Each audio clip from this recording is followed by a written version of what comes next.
പുതുക്കാട് താലൂക്ക് ആശുപത്രിയിലേക്ക് ആംബുലൻസ് നൽകി Kerala vision NH Anwar trust. മന്ത്രി ആർ ബിന്ദു ആംബുലൻസ് സമർപ്പണം നടത്തി.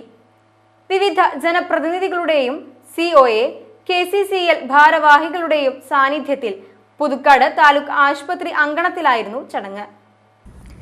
Cable TV operators association, Kerala vision broadband, Kerala vision digital TV എന്നിവയുടെ സഹകരണത്തോടെയാണ് ആംബുലൻസ് നൽകിയത്. മന്ത്രി ആർ ബിന്ദുവിൽ നിന്നും Thrissur DMO doctor TP Sreedevi ambulance ഏറ്റുവാങ്ങി.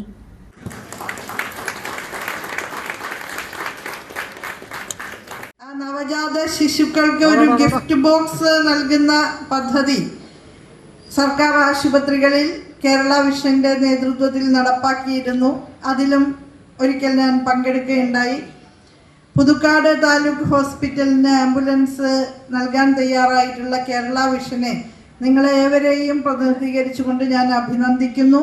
കോവിഡ് കാലത്തും നിപ പോലുള്ള നമുക്ക് പരിചിതമല്ലാത്ത രോഗങ്ങൾ നമ്മുടെ കേരളീയ സമൂഹത്തിൽ കടന്നു വരുമ്പോഴുമൊക്കെ തന്നെ ഒന്നാം നമ്പറായി നിൽക്കുന്ന നമ്മുടെ പൊതുജനാരോഗ്യ സംവിധാനത്തിൻ്റെ കരുത്ത് മാത്രമല്ല, മനുഷ്യസ്നേഹികളായ ഒരുപാട് പേരുടെ പിന്തുണ കൊണ്ടുകൂടിയാണ് നാം അതിജീവിച്ചത്.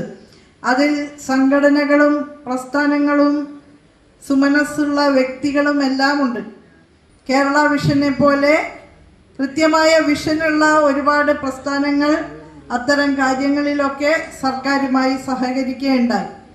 ഇപ്പോഴും ഈ ഒരു നന്മ നിറഞ്ഞ പ്രവർത്തനം അത്തരത്തിലുള്ള ഒരു ഹസ്താവലംബത്തിൻ്റെ, കൈകോർത്ത് പിടിക്കലിൻ്റെ പ്രത്യക്ഷമായിട്ടുള്ള ഉദാഹരണമായിട്ട് നമുക്ക് എടുക്കാവുന്നതാണ്. KK രാമചന്ദ്രൻ MLA അധ്യക്ഷത വഹിച്ചു.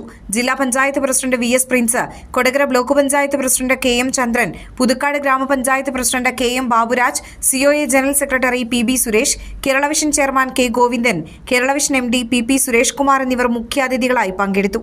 കൊടകര ബ്ലോക്ക് പഞ്ചായത്ത് സ്ഥിരം സമിതി അധ്യക്ഷന്മാരായ അൽജോ പുളിക്കൻ, EK സദാശിവൻ, പുതുക്കാട് പഞ്ചായത്ത് സ്ഥിരം സമിതി അധ്യക്ഷൻ Seby Kodiyan, NH Anwar trust chairman Abubakar Siddique, NH Anwar trust secretary KV Rajan, COA ജില്ലാ പ്രസിഡന്റ് TD സുഭാഷ്, COA ജില്ലാ secretary P Antony, Kodakara block panchayat secretary KC Jineesh, Puthukkad taluk ആശുപത്രി സൂപ്രണ്ട് സുധാകുമാരി എന്നിവർ സംസാരിച്ചു.